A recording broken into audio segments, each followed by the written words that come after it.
पज दर्शन पावे त समझो गुरा दिया मेहराए ने गुरा दिया मेहराए ने जद करोड़ जन्म दे पुण्य उदे विच आंदे ने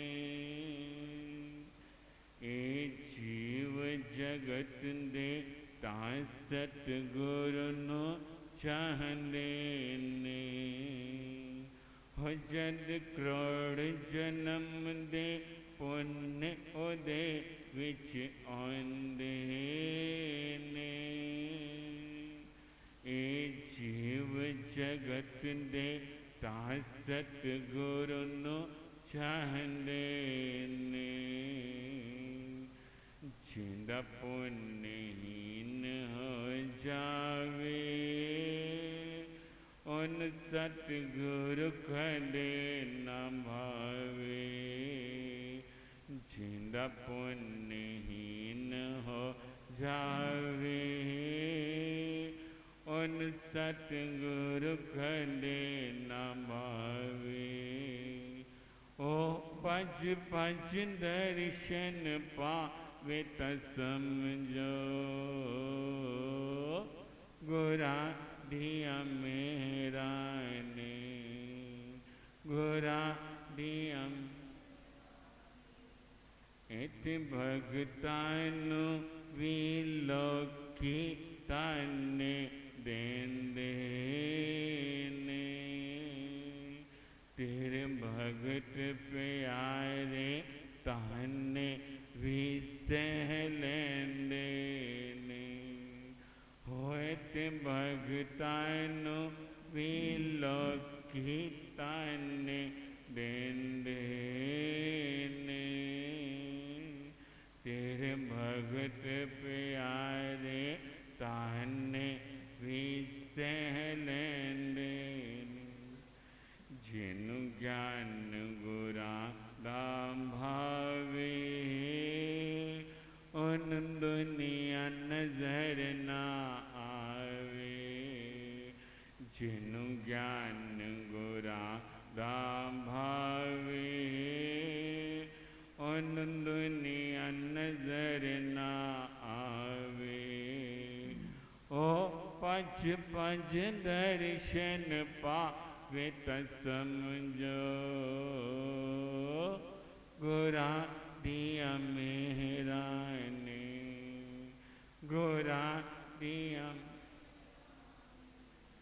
जिड़ कंडिया नो भी फुल समझ के आंदे ने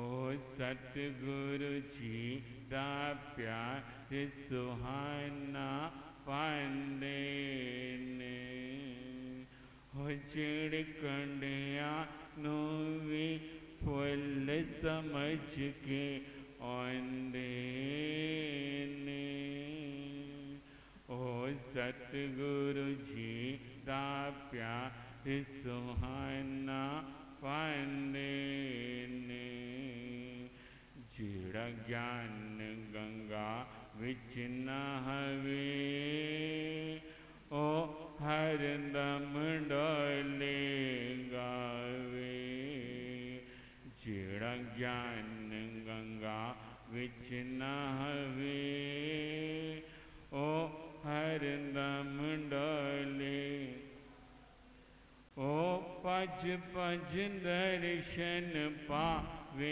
त समझो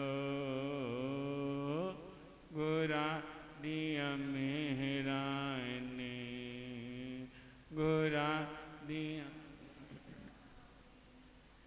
जिन चनते सूरज आके शीश झुकांदे ने मेरे सतगुरु पुलिया नु भी रस्ते पांदे ने हो जिन चनते सूरज आके शीश झुकांदे ने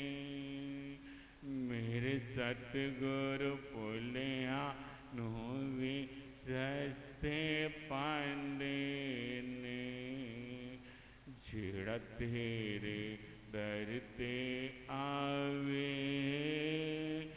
मोह मंगिया मुरादा पावे जेड़ा तेरे दर ते आवे मोह मंगिया मुरादा ओ पच पच दर्शन पावे त समझो गोरा दिया मेरा ने गोरा दिया मैं की सिफता करा तेरे दीदार दिया तेरे दर्शन ने संगता भव सागर पार किया हो मैं की सिफता करा तेरे दीदार दिया तेरे दर्शन ने संगता भव सागर पार किया जेड़ने ही गुरा नल लावे ओंदी कट 84 जावे जेड़ने ही गुरा नल लावे ओंदी कट 84 जावे ओ पज पज दर्शन पावे त समझो गोरा दिया मेरा ने गोरा दिया जिनु सतगुरु आप बुलावे उन कर विच चैन न आवे जिनु सतगुरु आप बुलावे उन कर विच चैन न आवे ओ पच पच दर्शन पावे त समझो गोरा दिया मेरा ने गोरा दिया मेरा ने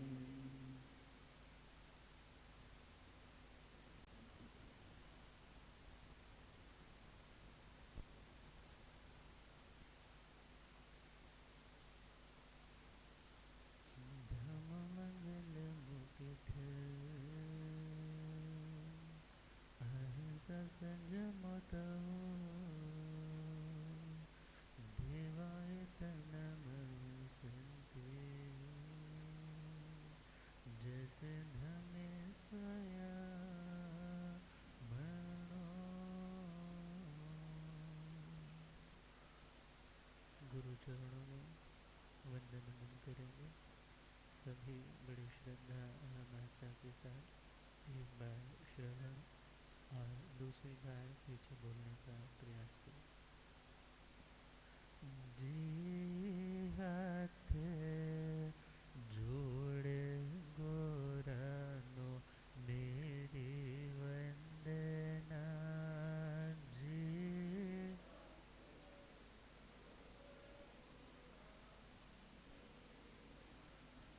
एक बार वंदना हजार बार वंदना एक बार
के निकेतन शासनपति भगवान महावीर स्वामी के पावन चरण वृंदों में हार्दिक भगिना वंदनमन। मेरे अंधेरे दिन को रोशनी प्रदान करने वाले परम उपकारी आगम ज्ञान के भंडार आगम ज्ञाता आगम पुरुष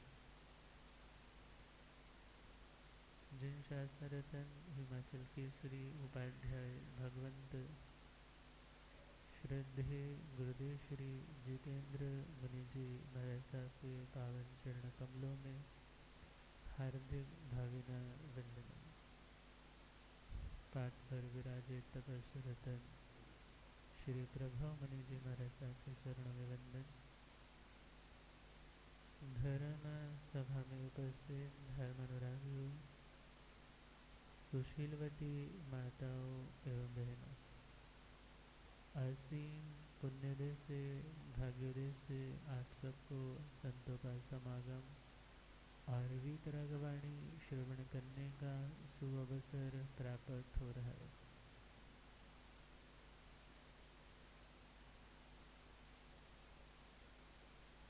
शास्त्रों में एक शब्द आता है बहुश्रुत। क्या शब्द आता है?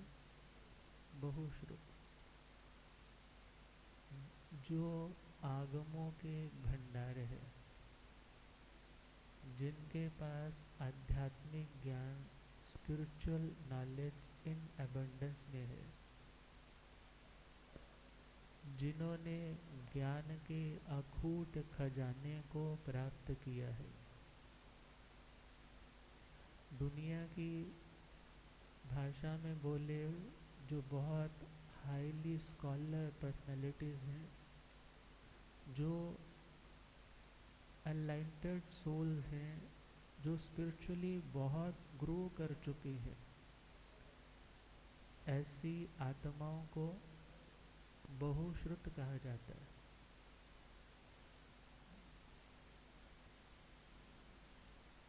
और बहुश्रुत जो आत्मा है वो स्वयं तो आनंद के सागर में निमग्न रहती है और अपने पास आने वाले प्रत्येक व्यक्ति को शांति का महामार्ग बताने में समर्थ बन जाती है। तो वे आत्माएं बहुश्रुत कैसे बनती है? वे आत्माएं इतना ज्ञान कैसे अर्जित कर लेती है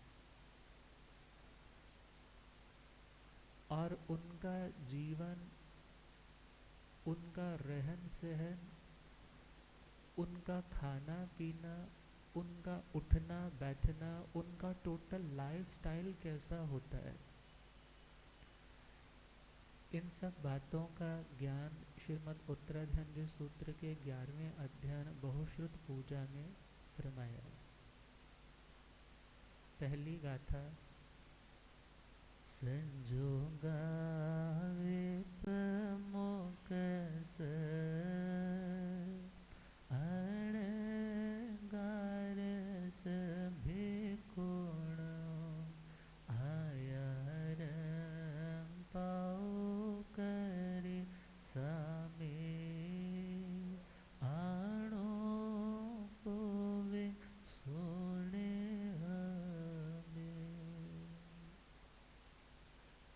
वे आत्माएं कैसी थी और जो आत्माएं शांति चाहती हैं उन्हें कैसा बनना है, इस अध्ययन में बताया। संजोगा विप मुक्कस, जो दुनिया के संबंधों को भली भांति जान चुके हैं कि रिलेशंस मतलब फ्लक्चुएशन, जहाँ उतार चढ़ाव चलता ही रहेगा, जहाँ आज सामने वाला बहुत अच्छे से रिस्पांस कर रहा है, कल को उसके रिस्पांस में बहुत रूखापन भी हो सकता है। आज जो रिश्तों में एक रोशनी है, रिश्तों में एक उम्मीद है, आज बहुत अच्छी लाइट दिख रही है आगे बढ़ने के लिए, मगर कुछ ही दिनों में वो मंद होने लग जाती है, डल होने लग जाती है। ऐसा लगता है कि बस अंधेरा छा जाएगा। जिसके साथ जन्मों जन्मों तक रहने की कसम खा रहे थे, अब उसको छोड़ने की तैयारी मन से ही चलने लग जाती। कितनी बार जिसे अपनाया है उसको मन ही मन तलाक भी दे देते। अर्थात रिश्ते कह देते हैं, फरिश्ते बनाते हैं, मगर वो फरिश्ता कोई और नहीं है, वो फरिश्ते हम स्वयं हैं। बोल देते हैं जी रिश्ता तो जी मम्मी डैडी ने करवा दिया था, मगर याद रखना जिंदगी में कुछ भी मिलता है वो आपकी अपनी चॉइस से मिलता है। अपनी चॉइस का मतलब अपना कर्म, चॉइस का मतलब अपना कर्म। अब जिस व्यक्ति के साथ आपका अकाउंट चल रहा है और उसके साथ अकाउंट को नील करने का टाइम आया है, वो व्यक्ति आपके रिलेशन में आया है। वो रिलेशन सिर्फ पति पत्नी का ही नहीं, वो कस्टमर का और एक दुकानदार का भी हो सकता है, वो एक पिता का और एक बेटे का भी हो सकता है, वह एक गुरु का और एक शिष्य का भी हो सकता है। मगर जो जान चुके हैं कि रिश्ते शाश्वत नहीं है, हमेशा सिमिलर, हमेशा एक जैसे रहने वाले नहीं है, अतः उनसे खुद को डिटैच करने वाले, खुद को उन रिश्तों से, उन संबंधों से अतीत लेकर के जाने वाले, उनसे ऊपर उठने वाले, फिर घर के, गृहस्थी के, दुकान के, मकान के मोह को छोड़ देते। आपके लिए पॉसिबल नहीं हो पाएगा एकदम से सब कुछ छोड़ना, क्योंकि जिनका अभ्यास रहता है जन्मों का, वो जिंदगी में यदि कोई त्याग भी करते हैं वो उनका आज का त्याग नहीं है, जन्मों का अभ्यास चला आ रहा है। और विचार कीजिए, यदि घर में हो और अशांत हो तो अशांति को मिटाना है, तो जो खुद को उनके साथ अटैच कर रखा है ना, क्या करना है उसको, क्या करना है। मान लो आपके मोबाइल में बहुत अच्छा चार्ज हो रखा है, आप खाली वाली बैटरी के साथ उसको लगाओगे तो क्या होने वाला है, आपकी ऊर्जा कौन लेकर के जा रहा है, खाली वाला। अर्थात यदि आप पावरफुल हो मगर आप नेगेटिविटी के साथ खुद को अटैच कर रहे हो तो आपकी पावर ड्रेन आउट हो रही। और संबंधों में भी तो यही होता है ना, जिस रिश्ते से आपको बहुत ज़्यादा आज आनंद मिल रहा है, कल उसी रिश्ते के प्रति आपकी पॉजिटिवनेस के कारण, आपकी एक्सपेक्टेशंस के ग्राफ के बढ़ने के कारण वो हर उम्मीद पूरी नहीं होती। और जब नहीं होती तो आज जो आप बहुत खुश थे, आपकी सारी खुशी जैसे टंकी में यदि छिद्र हो जाए तो खाली होने लग जाती है ना, कितनी भी भरी हो। इसी प्रकार व्यक्ति की वह आनंद, वह खुशी, वह समाधि, वह स्टेबिलिटी भी कम होने लग जाती। मगर जिसने जान लिया कि मैं इन संबंधों से अतीत आत्मा हूँ, ये संबंध शाश्वत तो तब कहलाते यदि मरने के बाद भी संबंध आगे मेरे ये जाते। मगर इसी दुनिया में रहते हुए रोज ही संबंधों में उतार चढ़ाव आ जाता है। तो जहाँ उतार चढ़ाव आता है, जो स्टेबल नहीं है वो शाश्वत भी नहीं। तो जिन्होंने संबंधों की अनित्यता को जान करके छोड़ दिए, संजोगा विप मुक्कस अणगारस, जिन्होंने घर का भी त्याग कर दिया, जिन्होंने घर का भी त्याग कर दिया, क्योंकि घर बनाना है तो उसके लिए पैसा चाहिए, चाहिए ना। अब पैसा चाहिए तो पैसा कमाने के लिए उसे अपना ध्यान भी डाइवर्ट करना पड़ेगा। आत्मा के स्थान पर उसका ध्यान अब दुनिया के पैसे को कैसे कमाना है उसकी और लगाना पड़ेगा। घर बन गया है तो उसकी मेंटेनेंस कैसे रखनी है उसकी भी तो चिंता रहेगी। मोस्ट ऑफ टाइम उस व्यक्ति का दुनिया के लिए तो जाएगा, मगर आत्मा के लिए चाह कर के भी वह आत्मा अपने लिए टाइम नहीं निकाल पाए। इसलिए भगवान ने क्या बोला, तुम्हें घर बनाने की आवश्यकता नहीं, जो घर छोड़ दिया उसके प्रति भी मोह, आसक्ति, अपनत्व, ममत्व, अटैचमेंट नहीं रखनी। और व्यक्ति जब कभी दुखी होता है तो क्या सोचे, ये घर भी मेरे साथ जाने वाला नहीं। सल्यूशन का मतलब है सत्य। सल्यूशन का मतलब क्या है, सत्य। मगर हम सत्य को तभी स्वीकार करने की कोशिश करते हैं जब कोई चारा नहीं रहता। जब तक तो सब लोग हमारी यस में यस बोल रहे थे, सब हमें लगता था कि ये हमारे अपने हैं। मगर जैसे ही किसी ने अपोज करना शुरू किया, सामने वाले ने आपकी बात को काटना शुरू किया, तो आप ये रियलाइज करने लगे दुनिया में अपना। मगर सत्य तो यही है, दुनिया में अपना। आपका अपना यदि कोई बना है वो पुण्य के कारण है, वो भी एक ग्लू है जो आपको किसी के साथ जोड़ करके रख रही है।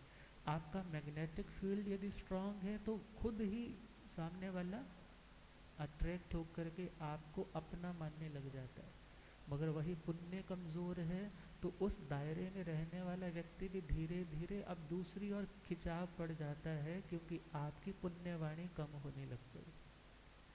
तो हम देखें जिन्होंने घर का भी त्याग कर दिया और भिक्षाचरी के माध्यम से अपनी जीवन यात्रा का निर्वाह कर रहे हैं, ऐसे जो मनस्वी संत है, संजोगा विप मुक्कस अणगारस भिक्षुणो आयारम पाऊ करी सामी आणु गोविंद सोणे हवे। आर्य श्री सुधर्मा स्वामी जी महाराज आर्य श्री जम्बू स्वामी जी महाराज को कह रहे कि हे आयुष्मान जम्बू, जैसा मैंने भगवान महावीर स्वामी से सुना, क्योंकि हमारे पास ये वाचना किनकी है, हमारे पास ये वाचना आर्य श्री सुधर्मा स्वामी जी महाराज की। भगवान के 11 गणधर थे। गण अर्थात समूह, उसको धारण करने वाले, और गण का अर्थ यहाँ पर हम द्वादशांगी वाणी भी कह सकते हैं। उस द्वादशांगी वाणी को धारण करने वाले, तो जो वो हाईली स्कॉलर पर्सनालिटीज थी, उन्होंने जो भगवान से सुना, भगवान ने तो अर्थ रूप में वाचना दी। कहा जाता है ना, भगवान तो अर्थ रूप में वाचना देते हैं, सूत्र रूप में उन्हें कौन कन्वर्ट करता है, गणधर भगवान।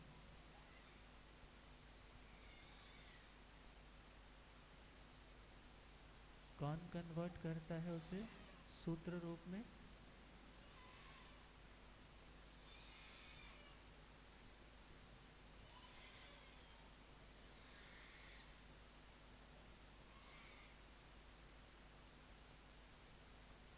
अर्थ रूप में वाचना तीर्थंकर भगवान देते हैं। अर्थ का मतलब है जो वास्तविकता है, जो एग्जिस्ट करने वाली वस्तु है। भगवान तो उसकी एक एक पर्याय को देखने वाले। मान लो ये एक पेन है, अब इस एक पेन को देखने की अलग अलग डायमेंशंस हो सकती है, अलग अलग एंगल हो सकता है, अलग अलग एस्पेक्ट हो सकता है, अलग अलग नज़र, एक नज़रिया हो सकता है। तो सर्वज्ञ केवल ज्ञानी आत्माएं जो संपूर्ण ज्ञान की धारक है, वो उस एक वस्तु के भी अनंत धर्मों को, अनंत पर्यायों को, अनंत उसकी अवस्थाओं को, उसकी डायमेंशन से उसको देख सकते हैं। मगर वे शब्दों के माध्यम से जो बताते भी है, भगवान ने जो सुनाया भी है, उन बातों को ही कलेक्ट करके एक और इजी वे में उन्हें शब्दों में कन्वर्ट करने वाले जो है, शब्दों के जो लिपि है, लिपिकार है, शिल्पीकार है, उनका नाम है गणधर भगवान। तो उन गणधर भगवंतों में पांचवें आर्य श्री सुधर्मा स्वामी जी महाराज ने जो डायरेक्ट भगवान से सुना था, आज वो किन्हें सुना रहे हैं, आर्य श्री जम्बू स्वामी जी महाराज को। और क्या कह रहे हैं? आयारंग पाऊ करी सामी आणु पुव्विंग सुने हमें। आप मेरे से उन परम शांत आत्माओं के आचार पद्धति को, आचार मतलब उनका लाइफस्टाइल कैसा था, उन लोगों का सोचने का नज़रिया कैसा था, उनका डिमीनर कैसा था, उनके मैनर्स कैसे थे, उनका उठना बैठना बोलना, उनकी हर तरह की क्रिया कैसी थी। क्योंकि यदि हम उनकी ज़िंदगी और उनके रहने के तरीके को पढ़ेंगे सुनेंगे तो हमें पता चलेगा कि शांति का रास्ता कौन सा है। क्योंकि कहा जाता है सुन सुन पैंदे अंधे राह। सुनते सुनते तो अंधा व्यक्ति भी अपनी मंजिल तक पहुंच जाता है। तो विचार करें, हमारे पास एक चमड़ी की आंखें तो है, चरम चक्षु। ये कौन सी आंखें हैं? चमड़ी की आंखें हैं। और ये खुद मेटीरियलिस्टिक चीज़ है, ये भौतिक चीज़ है, 5 महाभूतों से बनी हुई चीज़ है। अब विचार करना होगा, इन नेत्रों से, इन चरम चक्षुओं से, इन मेटीरियलिस्टिक पदार्थ से हम मेटीरियलिस्टिक चीज़ को ही ग्रहण कर सकते हैं। अर्थात इन भौतिक चक्षुओं से हम भौतिक चीज़ तो देख सकते हैं, मगर जो भौतिक अर्थात इन दुनिया की पर्यायों से ऊपर की चीज़ है, जिसे हम आत्मा बोल देते हैं, जिसे हम शांति बोल देते हैं, जिन्हें हम मोक्ष बोल देते हैं, वो बातें विचार करना इन चरम चक्षुओं का विषय नहीं।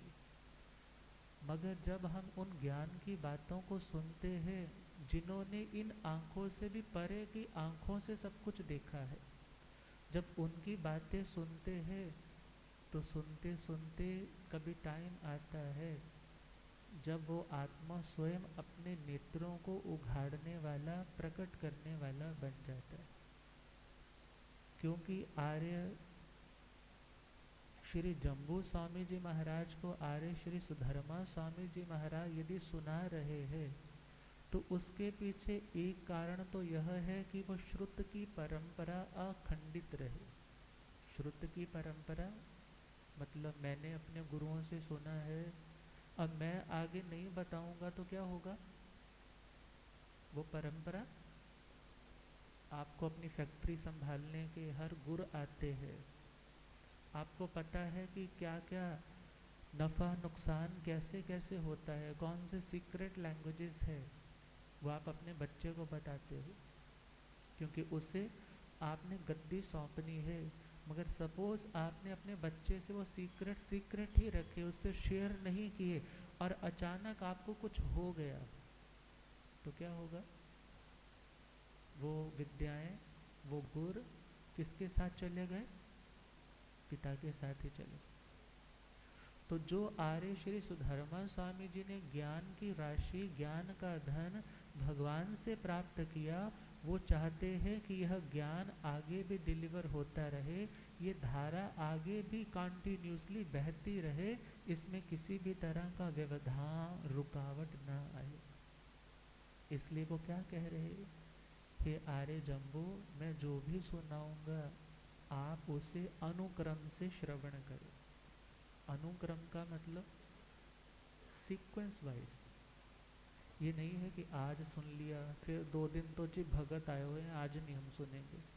आज तो जी बहुत दूर से मिलने वाले आए हैं, वंदना करने आए हैं, उन्होंने अपनी प्रॉब्लम भी शेयर करनी है, गुरु जी आज नहीं पढ़ाई करेंगे। ऐसे तो नहीं ना आगे बढ़ेंगे। हमें गुरुओं के अकॉर्डिंग खुद को बनाना है, गुरुओं को अपने अकॉर्डिंग ढालने की कोशिश। क्योंकि बहुत बार जब व्यक्ति उस ज्ञान की वो फ्लो आ रहा है, उसमें एक दिन आया अगले दिन नहीं आया, फिर एक दिन आया अगले दिन नहीं आया, तो बीच वाले जो कॉन्सेप्ट आपके निकल गए।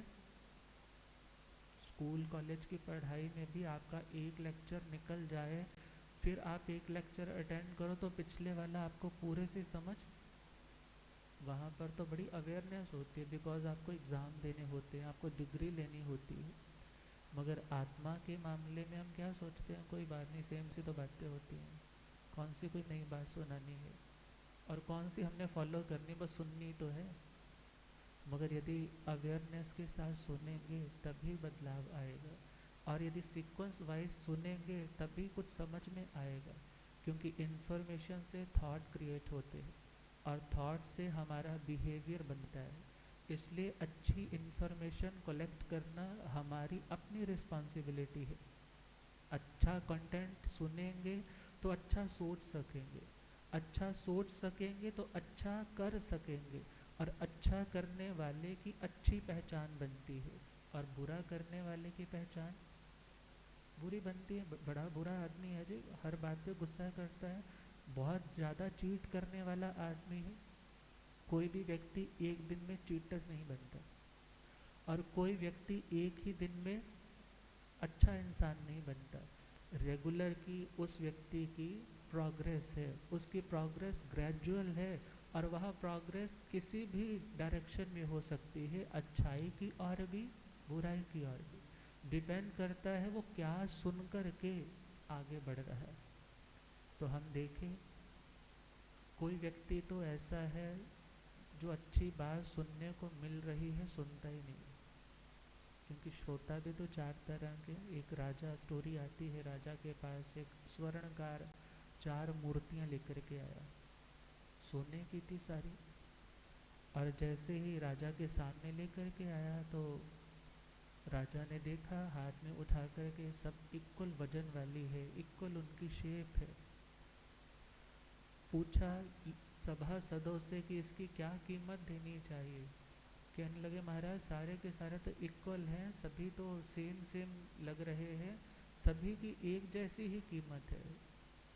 मगर मंत्री जी से पूछा, मंत्री जो मंत्रणा देता है, मंत्रणा मतलब जो विचारशील होता है, जो मननशील होता है, जो खुद थॉटफुल होता है, जो चर्निंग करना जानता है, जो सार मक्खन निकालना जानता है, उसे बोलते हैं मंत्री। क्या बोलते हैं उसे? जो मंत्रणा करने में कुशल होता है, जिसके पास मंत्र होता है। मंत्र मतलब गुरु होता है, जिसके पास उस प्रॉब्लम से कैसे निकलना है, कैसे सॉर्ट आउट करना है, उसे क्या बोलते हैं? क्या बोलते हैं? मंत्री।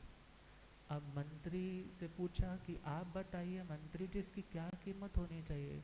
बोले जी पहले तो एक्सपेरिमेंट करना होगा। एक सिलाई मंगवाई, और वो सिलाई जैसे ही मंगवाई, बोले जी पहली मूर्ति रख दीजिए। अब पहली मूर्ति के कान में वो सिलाई डालने की कोशिश कर रहे हैं, वो जा ही नहीं रही।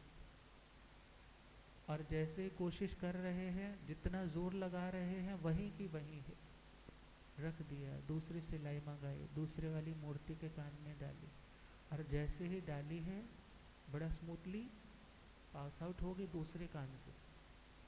मान लो हाईवे बना होगा, सीधी बाहर आई।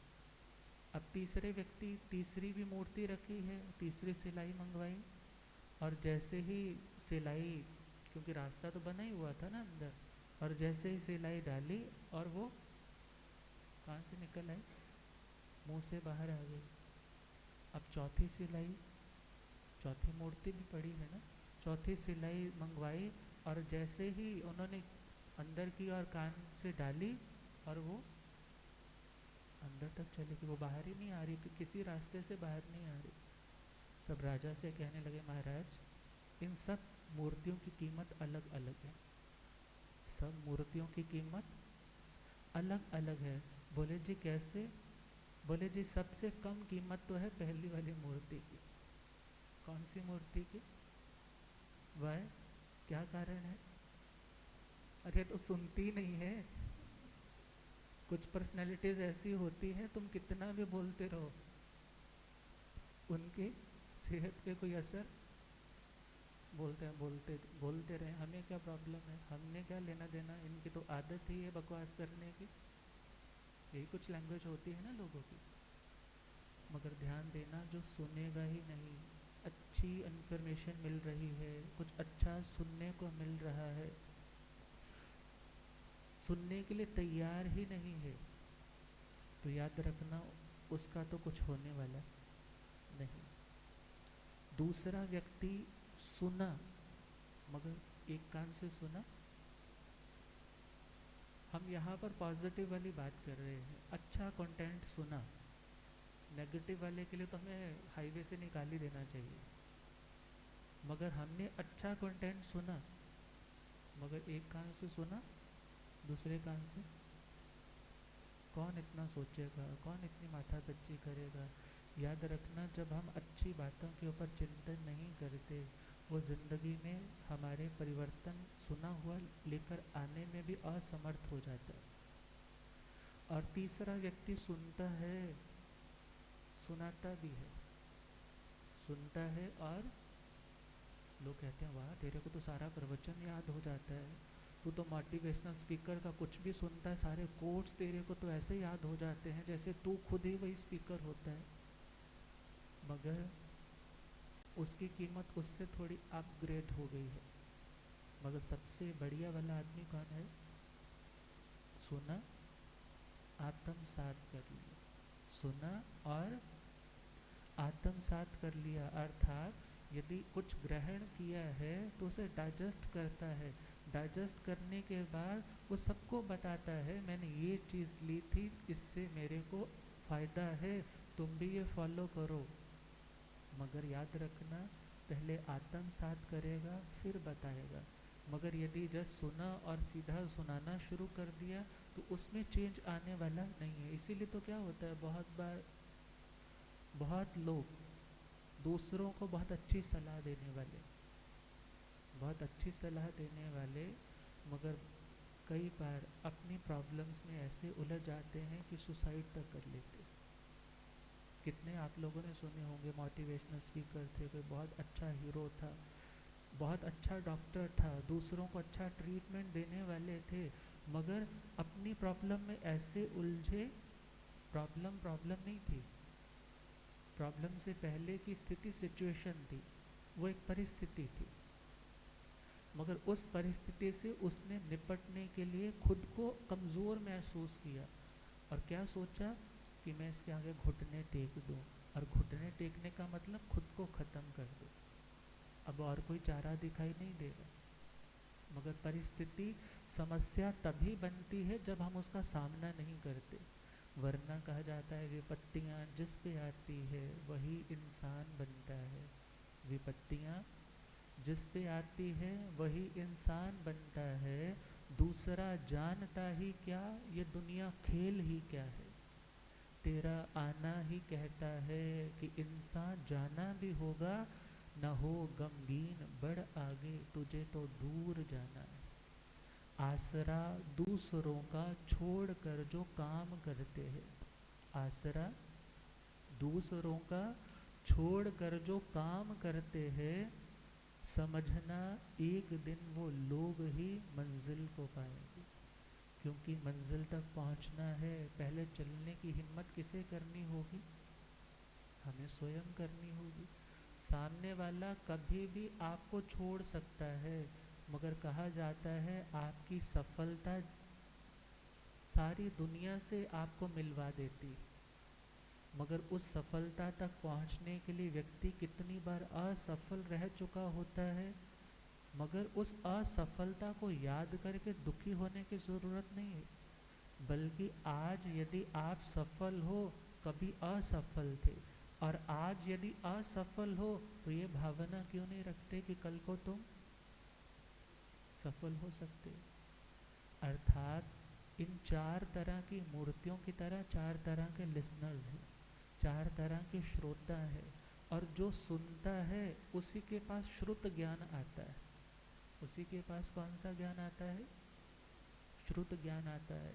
आचार्य गर्द बाली जी महाराज के पास, वो तो ध्यान अवस्था में जंगल में बैठे हैं, और इधर से संजय राजा शिकार खेलने के लिए निकला है, और अपनी ओर से तो उसने बाण चला भी दिया है और एक हिरण को लगा है, और वह तड़पता हुआ कहाँ गिर गया आकर के?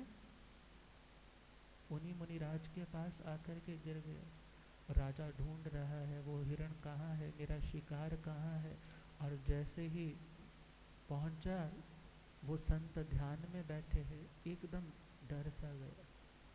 क्यों? क्योंकि दुनिया में जो किसी का पालतू होता है ना,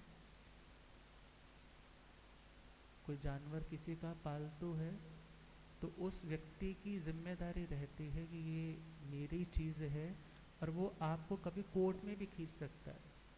होता है ना ऐसे, एक होता है पालतू और एक होता है फालतू।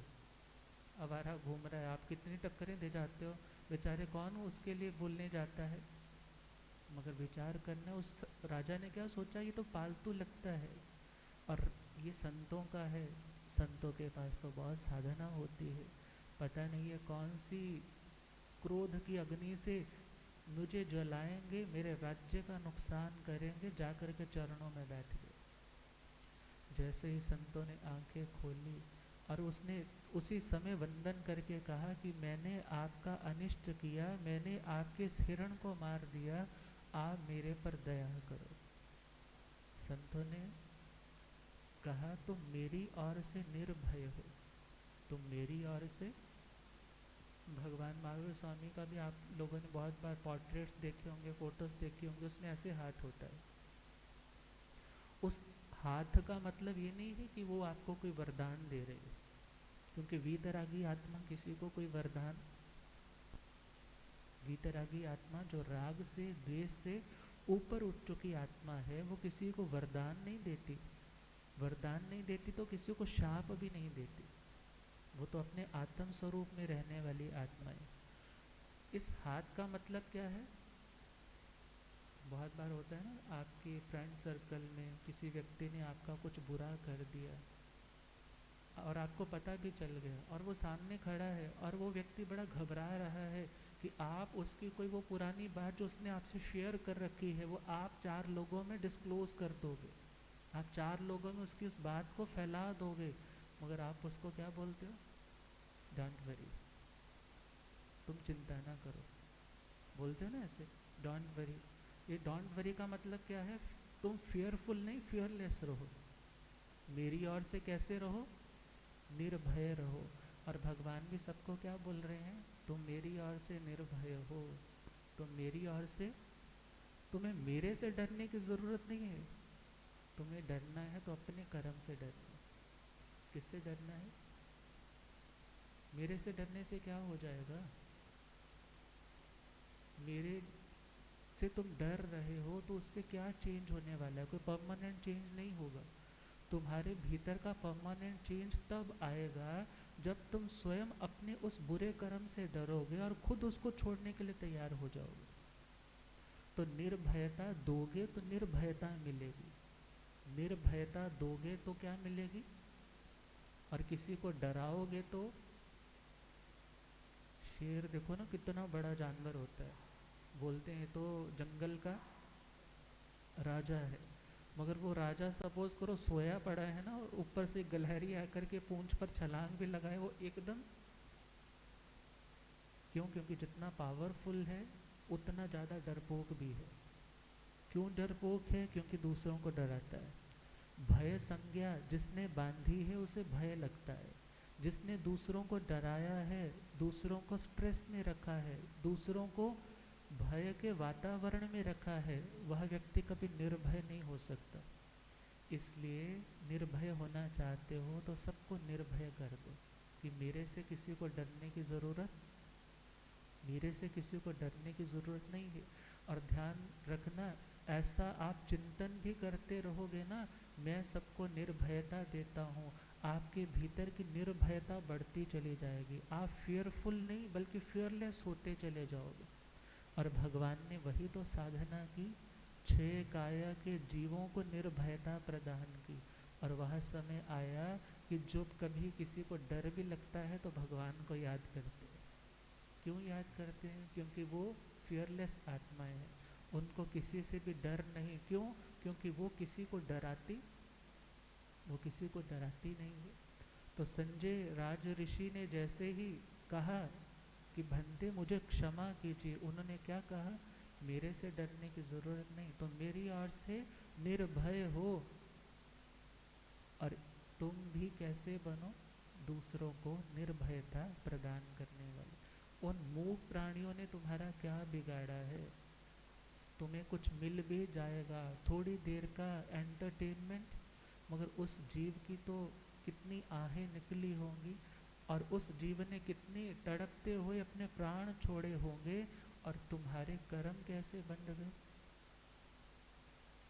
अतः याद रखना, तुम इस पाप हिंसा के मार्ग से यदि कुछ प्राप्त भी कर लो, जिन लोगों के लिए तुम प्राप्त कर रहे हो, जब कर्म भोगने का वक्त आएगा तो कोई भी परिवार वाला तेरे साथ चलने वाला नहीं होगा। क्योंकि क्या कहा जाता है, ऋषियां मुनियां नो विकर्मा दा फल पौना पैंदा है। ओ ऋषियां मुनियां नो विकर्मा दा फल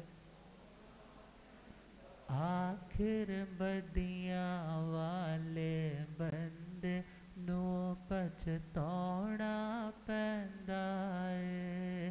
आखिर बदियां वाले बंदे नो पछतौना। बेशक लुट मार के लोकां नू कर अपने पर ले तू। बेशक लुट मार के लोकां नू कर, बेशक अमला वाले खाते दे विच गड़बड़ कर ले तू। बेशक अमला वाले खाते दे विच गड़बड़। ओ आखिर जो बोया सो जीवन एक दिन पौना पैंदा है। आखिर जो बोया सो जीवन एक दिन। ओ ऋषियां मुनियां नो विकर्मा दा फल पौना पैंदा है। ऋषियां मुनियां नो विकर्मा दा फल। अतः हे आत्मा, जब कर्म भोगने का वक्त आएगा तो कोई बेटा साथ नहीं देगा, कोई पत्नी साथ नहीं देगी, यहाँ तक कि शरीर भी जो आज कर्म बांधने का कारण बन रहा है, कल को इसी शरीर में ऐसे रोग पैदा होंगे कि तुम मरने की चाह रखोगे मगर चाह के भी मर नहीं पाओगे। अतः गर्दभाली मुनिराज के उस उपदेश को सुना। हम बात कर रहे हैं ना सुनने की, सुना, और सुनते सुनते ही उनकी आत्मा ऐसी जागी कि सब कुछ छोड़ करके क्या बन गए, साधु बन गए। और आगे चले, रोहिणी चोर की आप कितनी बार स्टोरी सुनते हो? किस किसने सुनी है स्टोरी? अब मैं सुनाऊंगा तो आपको याद भी आने लग जाएगी।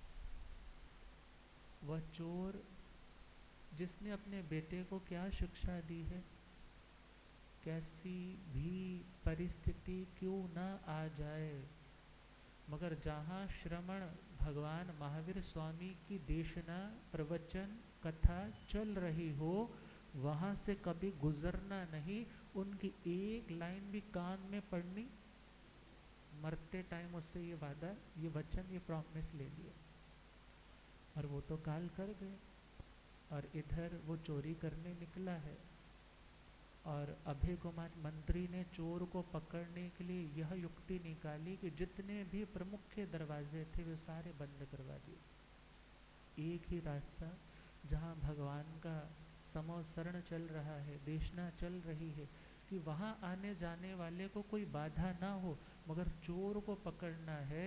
वो ऐसा चोर है जो पकड़ में ही नहीं आ रहा है, और इधर से वो चोरी करने के लिए भी आ गया। गुरुदेव पधारे। हो रब मेरा सतगुरु बन के आया मैनू वे।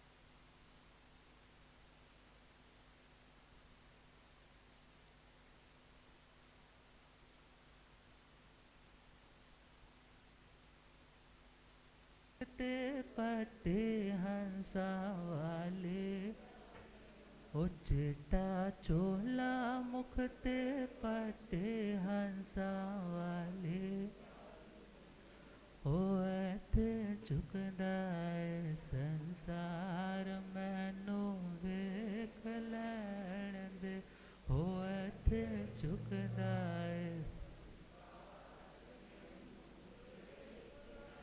हो रब मेरा सतगुरु बन के आया मैनू, हो रब मेरा सतगुरु बन के आया मैनू, ओ पौंदे पौंदे पानी देंदा सूके बूटे हरे कर देंदा, पौंदे पौंदे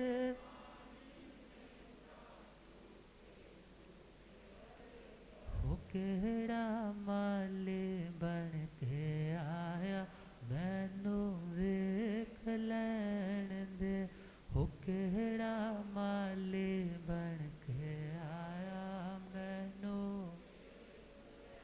हो रब मेरा सतगुरु बन के आया मैनू। भूले आगम ज्ञाता आगम पुरुष जिन शास्त्रधन हिमाचल के श्री उपाध्याय भगवंत श्रद्धे गुरुदेव श्री जितेंद्र मणि जी महाराज। तो हम बात कर रहे हैं वह चोर पहले वाले गेट से गया मगर दरवाजे बंद हैं, पहरेदार खड़े हैं। दूसरा गेट देखा, तीसरा देखा, जितने नगरी के प्रमुख दरवाजे थे सब बंद थे, एक ही रास्ता खुला था और उस रास्ते से गुजरने का मतलब है जहाँ भगवान का समो शरण है वहाँ से गुजरना ही पड़ेगा। अब उसने सोचा कोई बात नहीं, चोरी करनी है, वहाँ से जैसे गुजरना पड़ेगा, कानों में क्या डाल लूँगा, कानों में उंगलियां डाल लूँगा। अब जैसे ही वो चलने लगा, भगवान की तो दिव्य ध्वनि दूर तक भी आ रही है, मगर उसने क्या किया, कानों में उंगलियां डाली, उंगलियां डाली हैं और जल्दी जल्दी जल्दी जल्दी भागने लगा कि जल्दी से मैं क्रॉस कर जाऊं इस रास्ते को। पुराना टाइम था ना, कच्ची मिट्टी की तो सड़कें होती थी और पैर में एक कांटा, तीखा कांटा होगा, जो पहन रखी चप्पल है उसको भी क्रॉस करके जैसे ही वेदना हुई, फिर भी भाग रहा है। क्यों? क्योंकि मैंने यदि ऐसे भी किया तो कुछ ना कुछ तो कान में ऐसे चल रहा है, मगर अब इतनी वेदना होने लगी कि एक कदम भी नहीं चला जा रहा। अब उसने सोचा चलो एक कान तो बंद है ना, एक हाथ से निकाल लेता हूँ, झट से क्या कर लूँगा, कान में उंगली रख लूँगा। और जैसे ही कांटा निकालने के लिए हाथ एक इधर से किया है, इतने में उसने क्या सुना, भगवान सुना रहे हैं, देवता जिनके पैर कभी धरती पर नहीं लगते, देवता जिनके गले की मालाएं कभी कुम्हलाती नहीं है, मुरझाती नहीं है, देवता जो आंखें नहीं झपकते, देवता जिनको पसीना नहीं आता, देवता जिनका संपूर्ण तन हमेशा फ्रेग्रेंट रहता है, सुगंधित रहता है, वो बातें जैसे ही सुन रहे हैं कि देवताओं की परछाई नहीं होती। जब 5 बातें तो सुनी थी, अब सुनी और इतने में सोचा कानों बंद कर लिया, अरे कौन सा देवता मेरे सामने आने वाला है, कोई बात नहीं है, कुछ बातें सुनी है ना, इसमें कौन सी कोई बड़ी बात होगी। पिताजी से माफ़ी मांग ली मैंने, आपकी बात पूरी कोशिश की मानने की, नहीं फॉलो हो पाई, मगर इतने में ही अभय कुमार मंत्री के उन सेनापतियों ने उसे पकड़ ही लिया। पकड़ लिया तो पकड़ने के बाद उसे ऐसे माहौल में रखा जहाँ पर ऑलरेडी वैसा ही सेटअप था कि देवलोकों का सीन है और वहाँ पर बहुत फ्रेग्रेंस है, अप्सराएं नाच रही हैं, और उसको तो मानो एंथीसियस जैसी कोई चीज़ सुंघा दी होगी या कुछ ऐसा मदिरा इत्यादि पिला दी कि नशे में उससे पूछा जाएगा और फिर वो नशे में सारी चीज़ बोल दिया। और जैसे ही वो नशे में था और वहाँ पर जैसे ही सब लोग नाच रहे हैं, गा रहे हैं, और उसके पास आ कर के उससे पूछ रहे हैं, जय हो, विजय हो, महाराज की जय हो। वो देख रहा है आंखें मसल करके, मैं कहाँ पर हूँ। कहने लगे, महाराज आपका देवलोकों में जन्म हुआ है। कहाँ जन्म हुआ है? बात कमाल की बात है। पूछ रहे हैं, महाराज आपने कौन सा दान किया, कौन सा पुण्य किया, कौन सा धर्म किया, कौन सी तीर्थ यात्रा की, कौन सा शुभ कर्म किया, कौन सा सुपात्र दान दिया, जिसके कारण आपका कहाँ जन्म हुआ? देवलोकों में। आप हमारे नाथ बने और हम आपके सेवक बने हैं। महाराज की जय हो। आप हमें अपनी जीवन गाथा सुनाइए, आपने पूर्व जन्म में ऐसा क्या किया। अब वो देख रहा है, इन्फॉर्मेशन थी ना, सुना था, थॉट बन चुका था, मेमोरी में फीड हो चुका था। अब जैसे ही देखा कि क्या कह रहे हैं कि मेरा जन्म कहाँ हुआ है, अब सोच में पड़ गया, यार मैंने तो कोई अच्छा काम किया नहीं, मैंने तो चोरियां ही की है, घरों में डाके डाले हैं, लोगों के घर उजाड़े हैं, कितनी बद्दुआएं मिली होंगी। मेरे जैसे व्यक्ति का जन्म यदि स्वर्ग में हुआ है तो धर्मात्मा लोग कहाँ जाएंगे। उसको इतने में याद आया, भगवान ने क्या कहा था, देवताओं के पैर। अब देख रहा, यदि मैं, if I am now in divine abode, यदि मैं किसी डिवाइन अबॉर्ड में हूँ तो it means all are divine, सारे के सारे देव हैं, देवियाँ हैं, इनके पैर तो धरती पे लग रहे हैं। इवन दे आर ब्लिंकिंग, उनकी तो आंखें, उनकी पलकें भी क्या हो रही हैं। और शाम होने को आगे वो नाचते जा रहे हैं, नाचते जा रहे हैं, और उनको तो पसीने भी आ रहे हैं, और उनकी जो फ्रेग्रेंट पुष्पों की मालाएं थी वो भी क्या हो रही हैं, कुमला रही है। अब सोच में पड़ गया, अरे ये सारा मुझे पकड़ने का जाल है। अभय कुमार मंत्री बहुत इंटेलिजेंट है, मैंने बहुत बार सुना है, मुझे फंसाने का ये उनका माध्यम है। अब बोला तो कुछ नहीं, कहने लगा, हाँ हाँ मैंने पूर्व जन्म में बहुत दान किया था, बहुत सेवा की थी, बहुत तपस्या की थी, मैंने भगवान की वाणी सुनी थी, मैंने संतों की सेवा की थी, इसलिए मेरा जन्म कहाँ हुआ है। अब वो बार बार उससे पूछने की कोशिश कर रहे हैं, मगर वो कुछ भी सही कैसे बोले, सही बोलेगा तो पकड़ा जाए। अब विदाउट प्रूफ किसी को कोई सज़ा नहीं दी जा सकती। अब शाम तक लगे रहे, मगर शाम को जब उसको रिलीज़ कर दिया, वहाँ से बाहर निकाल दिया, अब वो सोच रहा है, धन्य हो भगवान महावीर स्वामी का, मैंने तो बिना श्रद्धा के सुना था, मैंने तो बिना भावना से, बिना रुचि के, बिना विश्वास के सुना था, मगर उनकी इन वचनों के कारण मैं बच गया। और यदि मैं उन बातों को श्रद्धा से सुनूं, भावना से सुनो, रुचि से सुनो, इंटरेस्ट के साथ सुनो, ट्रस्ट के साथ सुनो, तो मेरी आत्मा का कितना कल्याण हो जाए। सब कुछ छोड़ करके भगवान के चरणों में पहुंच गया और कहा कि प्रभु मैं आपके चरणों में रहना चाहता हूँ। और मानो भगवान की चरण, भगवान के शरण मिले। और एक भक्त भी क्या कहता है, गुरु चरणां दी ठंडी ठंडी छां, बैठ जो नसीबा वाले ओ, गुरु चरणां दी ठंडी, बैठ जो नसीबा वाले ओ, गुरु फाड़ लेंदे पंगतां दी बांह,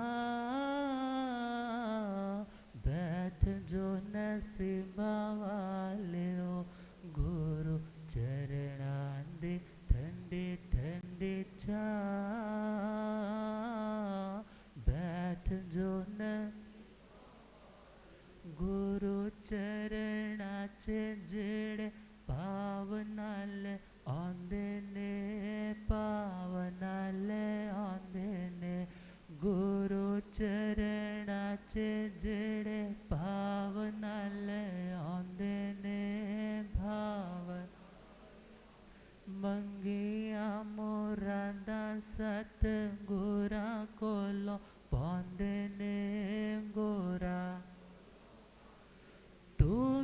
चोलिया पर ले जा, बैठ जो नसीबा वालियो गुरु चरणां दे ठंडे ठंडे चा, बैठ जो सुबह सवेरे पियो नाम वाले प्याले जी, नाम वाले प्याले जी, सुबह सवेरे पियो नाम वाले प्याले जी, जेड़े पींदे ओता हो जांदे मत वाले जी, जांदे मत, तू भी होठां दे नाल लगा, बैठ जो नसीबा गुरु चरणां दे ठंडे ठंडे चा, बैठ जो न मेरे सतगुरा कीती नेक कमाए, नेक कमाए, मेरे सतगुरा कीती नेक कमाए, ऐना दी कमाई अज साडे काम आए, साडे काम आए, ऐना दी कमाई अज साडे काम आए, तू भी दर उत्ते डेरा लगा, बैठ जो नसीबा वाले ओ गुरु चरणां दे ठंडे ठंडे चा, बैठ जो न ओ गुरु फड़ लेंदे पंगतां दी बांह, बैठ जो नसीबा वाले ओ गुरु चरणां दे ठंडे ठंडे चा, बैठ जो नसीबा वाले ओ गुरु चरणां दे ठंडे ठंडे चा, बैठ जो नसीबा वाले। और उन्हीं के चरणों में बैठेंगे तो आत्मा के ताप, आत्मा के संताप वो शांत होंगे। तो आर्य श्री सुधर्मा स्वामी जी महाराज, आर्य श्री जम्बू स्वामी जी महाराज को कह रहे, मैंने जो अपने गुरुओं से पाया है तुम उसे ग्रहण करो, अनुक्रम से उसे सुनो, जिंदगी कैसे शांत बनती है वो सूत्र मेरे से ग्रहण करो। तो हम उन बातों को सुनेंगे। अब गुरुदेव कृपा करें इन्हीं मंगल भावनाओं के साथ।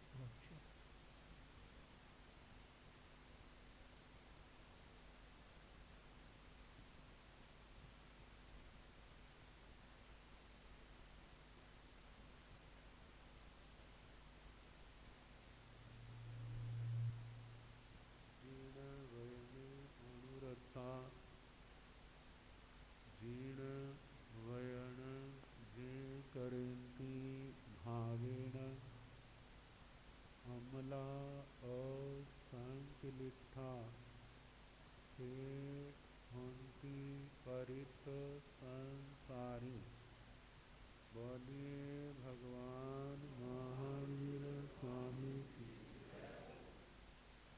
पावन चरित गुरुदेव जी, बंदो मानवत काए, भाव सागर को तरण में करो हमारी सहाय। जिन शासन जिन वाणी सदा जयवंत हो, श्रवण संग सदा अविचल मंगल हो। मुक्ति को प्राप्त श्रमण भगवान महावीर स्वामी, उनकी परम पावन कल्याणी भागवती वाणी वाचक्रम श्री इंदर भूति गौतम आदि गंधर भगवन युग प्रधानाचार्य परम पूज्य श्री सुधर्मा स्वामी जी महाराज, उनकी परम पावन पाठ परंपरा वर्तमान आचार्य ध्यान योगी परम पूज्य श्री शिव मुनि जी महाराज एवं गुरुजन सबकी पावन चरण सरोजों में मेरा अनंत अनंत बार वंदना नमस्कार। उपस्थित धर्म प्रेमी सज्जनों, माताओं तथा बहनों, ये संसार प्राणियों से भरा पड़ा है। उन प्राणियों में आप भी हैं और हम भी।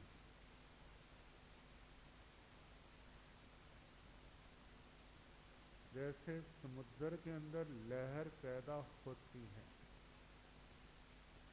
ऐसे इन इंसानों में, प्राणियों में, जीवों में भी एक लहर पैदा होती है। वो लहर लगभग समान होती है, जिसको हम भावना या विचार भी कह देते हैं। वो लहर क्या है? मुझे सुख मिले। बोलो, कोई ऐसा है जिसके ये लहर पैदा ना होती है तो बता दो। जो ये कहता हो कि भगवान मुझे दुख देना, कोई है? दुख की कामना कोई नहीं करता, सुख की चाहना सभी करते। दुख चाहते नहीं, लेकिन जीव को छोड़ता नहीं। सुख चाहते हैं, पहले आता नहीं, आ जाए तो रहता नहीं, चला जाता है जब भाग जाता है। जैसे आपने देखा होगा ना, छोटे छोटे बच्चे जब दादी माँ समाइक में बैठती है तो हिदायत देती है, बेटा मैं अब समाइक में हूं, मेरे साथ हाथ ना लगाना। तो बच्चों को ही मजा आता छेड़ने में, और वह क्या करते, पीठ पीछे से आकर के हाथ लगा देते हैं। ले दादी माँ हाथ लगा दे, वो भाग जाते हैं। ऐसे सुख आता है, हाथ लगा के चला जाता है, स्थायी नहीं। पहले स्थायी नहीं, स्थायी है तो सदा रहने वाला नहीं। कहते जितने धर्म है जिनका केंद्र आत्मा है, उन्होंने इसके संबंध में विचार किया। जितने भी सुख हैं इसके दो रूप हैं, एक भौतिक सुख है, एक आध्यात्मिक सुख है। भौतिक सुख का संबंध हमारी 6 चीजों से है, इंद्रियां और मन। सुनने को जो अच्छा लगता है बड़े खुश होते हैं, देखने को अच्छा लगता है बड़े खुश होते हैं, सूंघने को अच्छा लगता है बड़े खुश होते हैं, स्वाद को अच्छा लगता है बड़े खुश होते हैं, और स्पर्श अच्छा लगता है। एक कपड़ा खुरदरा हो, मोटा हो, और एक मुलायम हो, कौन सा अच्छा लगता है? जो मुलायम हो। जो अपने आप को अच्छा लगता है, जब वह मिलता है तो बड़े प्रसन्न होते। फिर कितनी चीजें ऐसी होती तो अच्छी है। जैसे गेट कीपर बैठा होता है ना, ऐसे आत्मा और इंद्रियों के बीच में गेट कीपर बैठा है। वो कौन है? वो मन है। गेट कीपर कहता मेरी फीस दो और जाओ। जो दे देता है वो ठीक, जो नहीं देता। ऐसे में जो अच्छा लगता है वो अंदर चला जाता आत्मा तक, और जो अच्छा नहीं लगता तो नाक मुंह मुड़ जाता है, अच्छा नहीं लगता है। मतलब जो मन को अच्छा लगे वो आगे जाएगा, जो मन को अच्छा नहीं लगेगा वो नहीं जाएगा। ये संसार के सुख हैं भौतिक सुख। कहते हैं इन सुखों का मूल आधार क्या है, इनकी जड़ क्या है? इनकी जड़ है पुण्य कर्म। पुण्य कर्म 9 प्रकार से बांधा जाता है। अन्न पुण्य, पान पुण्य, लयन पुण्य, शयन पुण्य, वस्त्र पुण्य, मन पुण्य, वचन पुण्य, काय पुण्य, नमस्कार पुण्य। भूखे को भोजन खिला दिया, आपका पुण्य बन गया। रोटी खा रहे हैं, भूखा कुत्ता, जानवर, कोई बकरी आई, गाय आई, आपने एक रोटी उठाई और उसको खिला दी, और उसके ठंड पड़ गई कुछ, चाहे उसकी भूख ज्यादा है लेकिन मिलने के बाद शांति पड़ जाती, तो आपने क्या कर लिया? पुण्य कमा लिया। कोई प्यासा है, आपके पास पानी है, आपके पास दूध है, आपके पास लस्सी है, इनमें से कुछ भी दे दिया उसको, उसकी आत्मा को तृप्ति मिली, कुछ संतुष्टि मिली, कुछ भूख का प्यास का बोझ हल्का हुआ। किसी के पास रहने का स्थान नहीं है, आपने रहने के लिए स्थान दे दिया उसको। किसी के पास लेटने के लिए, आराम के लिए शैया नहीं है, आपने शैया की व्यवस्था कर दी। किसी के पास वस्त्र नहीं है, सर्दी से बचने के लिए, लोक लाज को दूर ढकने के लिए वस्त्र नहीं है, आपने क्या कर दिए? वस्त्र दे दिए। क्या कर लिया? पुण्य कमा लिया। आप मन से कोई दुखी है, कहते हैं हे परमात्मा जी सुखी हो जाए, इसका दुख दूर हो जाए, मन से भला सोचते हैं तो उससे क्या कर लेते हैं? पुण्य बांध लेते हैं। जुबान से सत्य बोलते हैं, मीठे वचन बोलते हैं, दूसरे को शांति देने वाले वचन बोलते हैं, तो वचन से पुण्य बांध लिए। कोई बीमार है, आ जा नहीं सकता है, आप उसके सहायक बन जाते हैं, तो आपने क्या कर लिया? आप कोई व्यक्ति जा रहा है, बुजुर्ग है, सिर के ऊपर बोझ है, आप पैदल जा रहे हैं, जहाँ आप किसी वाहन में जा रहे हैं, अरे कितनी दिक्कत में है, चलो मैं गाड़ी में हूँ तो गाड़ी में बिठा लेता हूँ, इसका बोझ पैदल है, चलो कुछ देर के लिए मैं इसका बोझ अपने कंधों पर, अपने सिर पर उठा लेता हूँ, तो उसको हेल्प मिली ना, आराम मिला ना, तो आपने क्या कर लिया? पुण्य कमा लिया। कोई व्यक्ति बड़ा है, अच्छा है, आपने उसके स्वागत के लिए हाथ जोड़ दिए, मस्तक झुका दिया, तो आपने क्या कर लिया? कितने पुण्य तो ऐसे हैं वहां कुछ देना नहीं पड़ता, लेकिन ज्ञान नहीं होने के कारण से उन पुण्यों के अवसरों से क्या हो जाते हैं? व्यक्ति वंचित हो जाते हैं। अब ये जितने पुण्य है, इसके पुण्य कर्म बनता है, पुण्य अच्छी क्रिया है, तो जानते हैं सुख सुविधा संसार में अच्छी लगती है। किसी को बुरी लगती हो तो बताओ? घर में लक्ष्मी आए तो अच्छी लगती है, और दरिद्र नारायण आए तो बहुत ही अच्छा लगता है। अच्छा कल्पना करो, आपके दरवाजे के आगे गौ माता खड़ी हो जाए तो खुश होंगे, और कोई गधा खड़ा हो जाए तो उस समय तुम्हारी क्या दशा होगी? सुबह सुबह किसका मुंह लगा, जिसका नाम ही क्या है, और बेचारे का पाप का उदय ऐसा है, किसी को अच्छा नहीं लगता, लेकिन आत्मा तो हमारे जैसी है ना।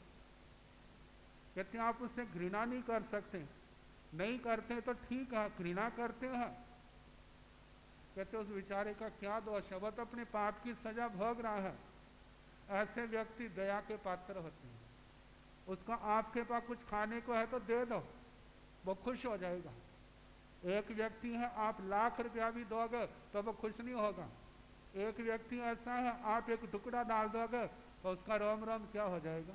तो जो ऐसे प्राणी होते हैं थोड़े से क्या हो जाते हैं, और वो जो खुश होते हैं आंतड़ियां तो उनके भी हैं, तृप्ति होती है, अंदर से उनके भी क्या निकलते हैं, भाव निकलते हैं। जब सुखी होगा, जब खुश होगा तो अंदर से अच्छी भावना निकलेगी, और जब वो दुखी होगा तो तब क्या निकलेगी, अच्छी भावना नहीं निकले। कहते हैं ऐसे लोग जो हैं इनकी आशीष में भी बड़ी कीमत होती है, और इनकी बदशीष में भी क्या होती है, बड़ी कीमत होती है। इसलिए कहते किसी को दुख ना दो। ये अंदर हमारे समझ होनी चाहिए, हमारे अंदर विवेक होना चाहिए। हम चलते चलते पुण्य भी कमा सकते हैं, पाप भी कमा सकते हैं, हम अपने पाप कर्मों को भी काट सकते हैं। यदि हमारे अंदर ज्ञान की रोशनी है तो हम पाप से बच सकते हैं, और जो अच्छा कार्य है वो करके हम अपना जीवन सफल बना सकते हैं। और पुण्य के कारण से शरीर बड़ा अच्छा मिलता है, सारे उसकी प्रेज करते हैं, बड़ा सुंदर है, अंगों पांग अच्छे मिलते हैं,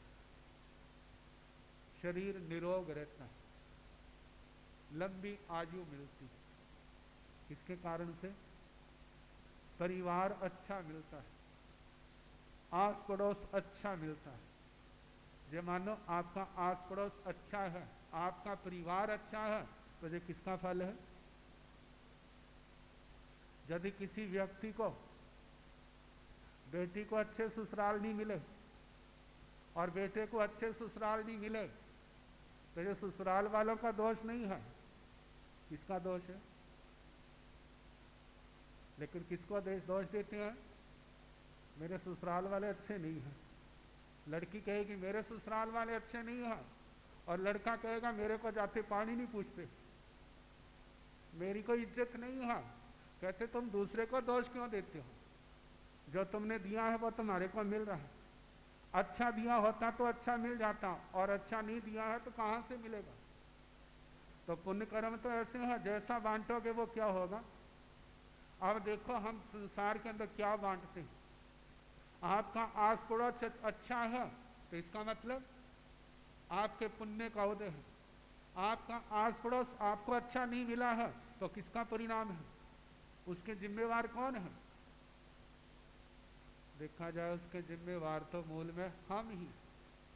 अब इससे छुटकारा कैसे पाया जाए, छुटकारा पाने का तरीका कहेंगे हमारे बता दो,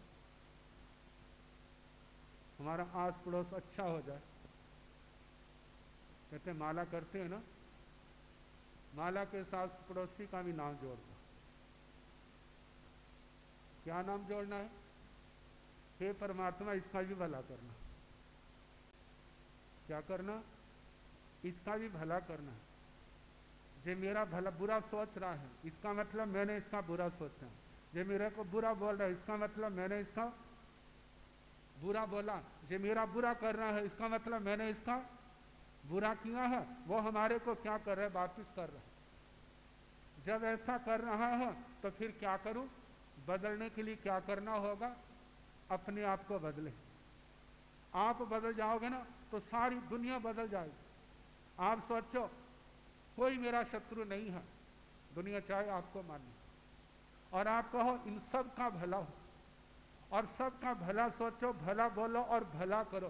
किसी का बुरा सोचना नहीं, किसी का बुरा बोलना नहीं, और किसी का बुरा करना नहीं। पुराने संतों से कथा सुनने में आती, कहते एक भाई चंदन की लकड़ियों का व्यापारी था।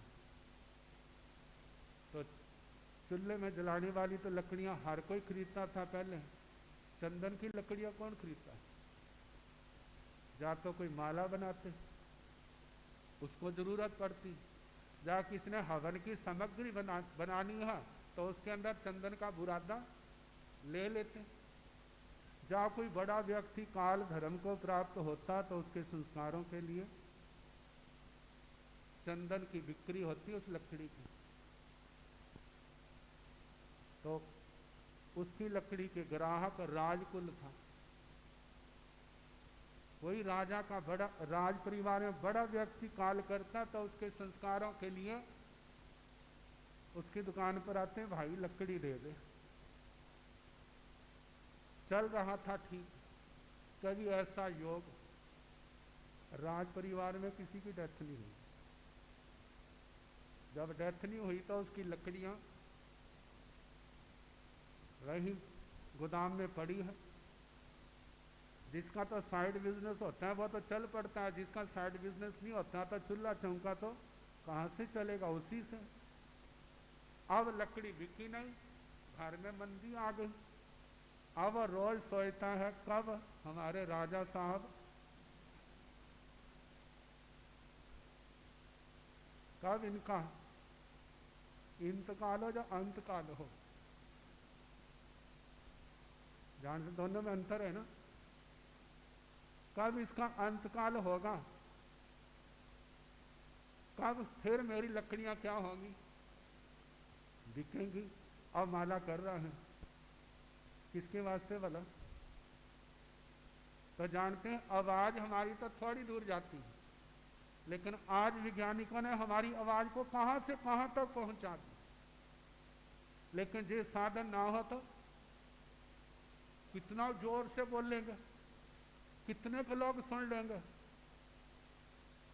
लेकिन हमारी मन की आवाज ये तो बहुत दूर पहुंच जाती है। पुराने जमाने में तो आम थी, किसी को छींक भी आ गई ना, कहते नजला तो है नहीं, फिर छींक क्यों आई है। ध्यान लगाता कोई ना कोई मेरे को याद कर रहा है। अब किसी को हिचकी आ गई तो भी कोई ना कोई याद कर रहा है। और किसी की दाईं बाईं आंख फड़कने लग पड़ी, कुछ ना कुछ होगा। अब जो हमारे शरीर में जो एरिया लगाते हैं ना, जो हमारे शरीर के जो संवेदना केंद्र हैं, इनके अंदर कुछ ना कुछ स्फुरना हो जाती। क्यों होती है? इसका मतलब कोई अव्यक्त ध्वनि आई है, उसको हमारे कानों ने नहीं पकड़ा, लेकिन हमारी नाजुक शरीर के अंगों ने क्या कर लिया, उसको पकड़ लिया और अपना संकेत दे दिया, भाई अब समझना नहीं समझना तेरी बात। अब जब रोज के जो संस्कार, रोज की भावना उस राजा तक भी पहुंच गई। कभी राजा के साथ उसका सामना हो गया, जब राजा की नजरें पड़ी तो एकदम लाल पीला हो गया। कहते कौन दुष्ट नीच आया, इस निकाल दो जहां से। कभी आपने चेक किया होगा, नहीं तो नोट कर लेना, जिसके संबंध में आपने कोई गलत स्टेटमेंट दी है, किसी से गलत बात कही है आपने, जब वो व्यक्ति आपके सामने आता है तो उस समय अपने चेहरे के हाव भावों की ओर ध्यान देगा। कैसे होंगे भला? जो कुदरती होंगे, एकदम आपकी आंखें क्या हो जाएंगी, नम हो जाएंगी। क्यों? अपने आप को अपराधी से महसूस हो रहा, अपराध महसूस हो रहा है, मैंने गलत बोला। और मानो कुछ मुस्कुराहट दिखाओगे भी, चेहरे का खिलाओगे भी, वो सारा क्या होगा, बनावटी होगा। ऐसा क्यों हुआ? इसका मतलब आपके अंदर जो भाव थे वहां तक पहुंच गए होंगे और प्रतिक्रिया रूप में आए हैं। अरे अब ये बनावट किस बात की, असली रूप तेरा क्या है? ये मन के भाव जब राजा को प्रभावित किया और राजा ने प्रतिक्रिया कर दी, वह व्यक्ति चला गया वहां से। फिर राजा जब ठंडा हुआ तो इसने तो कुछ बिगाड़ा नहीं, फिर इसके प्रति मेरे को क्रोध क्यों आया? मंत्री से बात किया, कहते हैं हजूर समस्या गंभीर है, विचार करूंगा। ठीक है, राजा अपने काम में लगा, मंत्री अपने काम में। सोचने लगा उस व्यक्ति से मिलना चाहिए। काम तो पड़ता ही था, चाहे कभी कभी पड़े। कभी उसको बुलाया, भैया आपको मिलने का बड़ा मन कर रहा था। कहते हमारा ओहो भाग्य, मंत्री हमारे को मिलना चाहता है, इससे बढ़ के हमारा और क्या सौभाग्य होगा। कहते जो भी खाना पीना करो। किया, फिर बातें करने लगे, भाई क्या काम करते हो, चंदन की लकड़ियों का व्यापारी। कैसा धंधा चल रहा है? कहते बहुत मंदी। ये तो तकरीबन व्यापारियों का ना पक्का शब्द होता है, बड़ा मंदा चल रहा है, चाहे सीजन भी क्यों ना चल रहा, क्योंकि पता जब कह दिया बहुत अच्छा था, जरूर किसी ने कोई ना कोई डिमांड रख देनी। और ये पक्का शब्द है, बड़ा मंदा चल रहा है। अच्छा, कहते भाई मैंने तेरे को इसलिए याद किया है, मेरे ख्याल आया था, देखो हमारा और राजा का कितना अंतर है ना अंतर। हमारा भोजन जिन लकड़ियों से बनता है उन्हीं लकड़ियों से राजा का बनता है, कोई विशेषता तो नहीं हुई। देखो हमारे बस्तर और ढंग के हैं, राजा के और ढंग के, हमारे घर और ढंग के, राजा के घर, सारा अंतर गिना दिए। तो कहते मेरे मन में आता है कि राजा का भोजन चंदन जो है ना, उसमें लकड़ियां जो है चंदन की जलाई, इसलिए ना आप एक गट्ठा लकड़ियों का राजमहल में राजा की रसोई में भेज दो, राजा का भोजन उनसे बनेगा। और जो पैसे होंगे कहने राजा से नहीं लेने, किससे लेने? मैं दूंगा। मंत्री की क्या कमी थी? अब रोज गट्ठा जारी लग पड़ा। अब एकदम दिमाग के अंदर आया, मैं तो माला और पढ़ता हूँ, यदि मेरी माला पूरी हो गई और राजा को कुछ हो गया तो मेरा धंधा क्या होगा? फिर खत्म हो जाएगा। अब तो ठीक चल रहा है। और उसने माला के मणके को मार दिया। हे परमात्मा, मेरी आयु भी राजा को लगा देना, ताकि बाद में मेरे बाल बच्चे तो ठीक रहेंगे ना। और जिस समय रोज ऐसी माला चलने लग पड़ी, भावनाओं में फर्क पड़ गया, परिवर्तन आ गया। फिर किसी समय के बाद जब राजा और उस व्यक्ति का मिलना हुआ, बड़े प्यार से मिलता है, बड़ा आदर मान किया। जब वो चला गया तो राजा कहने लगा, मंत्री जी व्यक्ति तो वही है, पहले तो इतना गुस्सा आ गया और मेरे को प्यार उसके प्रति स्नेह जागृत हो रहा है, समझ नहीं आ रहा क्या है जो। कहते हमारे काम हो गया, ठीक है, आपने क्या अपना मस्त रहो। लेकिन ये कथा हमारे को संकेत दे जाती, ये हमारी भावनाएं संसार को बदल देती। हमारी भावना अच्छी है तो संसार भी अच्छा हो जाए, हमारी भावना अच्छी नहीं है तो ये संसार भी अच्छा नहीं होगा। इस कहानी में कहाँ पहुँच गए? 10:15 पहुँच, बाकी कल देखिएगा। जगो जगण वाले ओ जगौण वाले आ गए, जगो जगण वाले ओ ज्ञान वाला डंका बजौण वाले आ गए, ज्ञान वाला डंका बजौण। ना दया बोला दाना ढोले ना मोले, ना दया बोला दाना एक एक बोल जीवे हीरा न मोल, एक एक सुनो सुनण वाले ओ सुनौण वाले आ गए, सुनो सुनण ज्ञान वाला डंका बजौण वाले आ गए, ज्ञान वाला डंका बजौण। बड़े सौभाग्य के साथ आप सभी को वीतराग संदेश श्रवण करने का सौभाग्य मिल रहा है, और इसी क्रम में जो लाभ ले रहे हैं सभी साधुवाद के पात्र हैं। और जिनके आज पच्चखाण हो, एकाशनी का पच्चखाण हो, आईमिल का पच्चखाण हो, उपवास का पच्चखाण हो, तपस्या करने वालों को आईमिल का पच्चीखान, उपवास का पच्चीखान, व्रत का पच्चीखान। तपस्या करने वालों को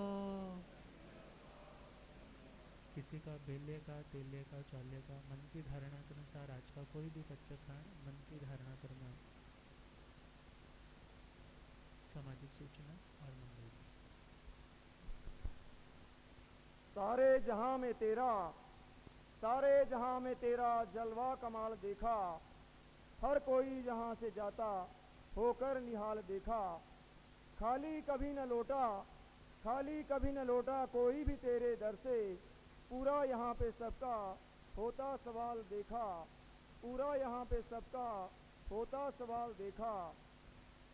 परम श्रद्धे शासनपति भगवान महावीर और उन्हीं की पावन पाठ परंपरा को सुशोभित करने वाले आचार्य भगवान और उन्हीं के आज्ञानुवर्ती श्रद्धेय श्री आगम पुरुष, आगम के जानकार श्रद्धेय उपाध्याय श्री जितेंद्र मुनि जी महाराज थाना 5 के चरण कमलों में पदमपुर श्री संघ की ओर से वंदन, अभिवंदन और सुख शांति की मंगल कामनाएं। गुरु दरबार में पधारे हुए समस्त श्रद्धालु भक्तों का ऐसे जैन सभा की ओर से हार्दिक स्वागत और हार्दिक अभिनंदन। पावन सत्संग की जो गंगा बह रही है